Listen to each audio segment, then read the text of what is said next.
छत वाला कमरा। आरव गर्मियों की छुट्टियों में अपने दादा दादी के गांव गया था।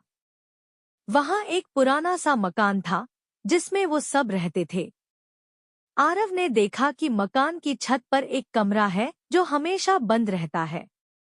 उसने दादी से पूछा, ये ऊपर वाला कमरा हमेशा बंद क्यों रहता है?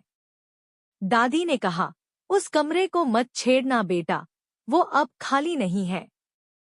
आरव को दादी की बात पर यकीन तो नहीं हुआ, लेकिन उसके मन में उस कमरे को लेकर उत्सुकता बढ़ गई। एक रात सबके सो जाने के बाद आरव चुपचाप उठा और सीढ़ियों से छत की तरफ गया। दरवाजा थोड़ा सा खुला हुआ था।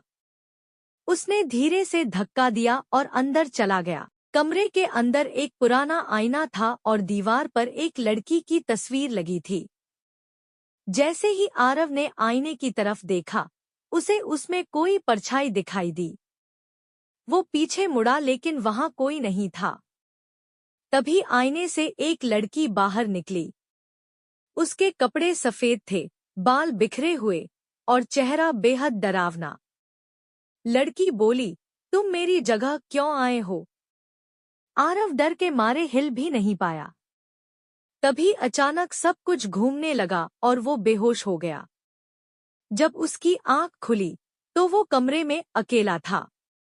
लेकिन अब जो तस्वीर दीवार पर थी, उसमें उस लड़की की जगह आरव की शक्ल थी। अब हर रात उस कमरे से किसी के चलने की आवाज आती है और आईने में कोई और दिखाई देता है। कहते हैं, जो भी उस कमरे में जाता है, उसकी रूह आईने में कैद हो जाती है।